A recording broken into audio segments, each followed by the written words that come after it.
दार्जिलिङमा vote is coming.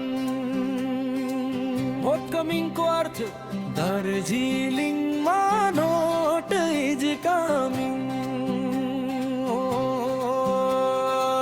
ल है अब पैसाको दुःख हुन्न, नोट आउनु भनेको।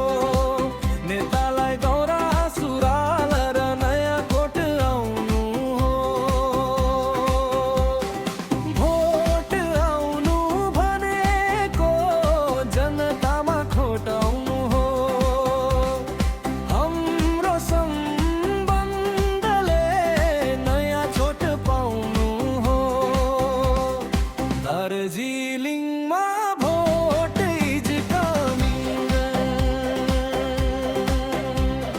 दार्जिलिङमा भोट इज कमिङ। ल है अब पैसाको दुःख हुन्न, नोट आउनु भनेको। पुरानो छिमेकी पनि नचिन्ने हुनु हो। अँध्यारो बाटोले अचानक नयाँ बत्ती पाउनु हो। पुरानो बाटोले सस्ते लाली पौडा लाउनु हो। दार्जिलिङमा भोट इज कमिङ। दार्जिलिङमा भोट इज कमिङ। ल है अब पैसाको दुःख हुन्न, नोट आउनु भनेको। समाजले समाज घर पाउनु हो। नबोलाई पनि नेताहरू घर घरमा आउनु हो।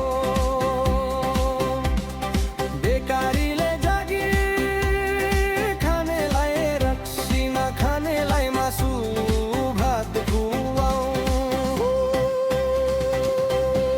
भोट बेकार हो कि अधिकार?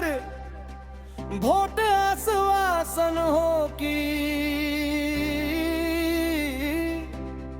सुशासनको लागि?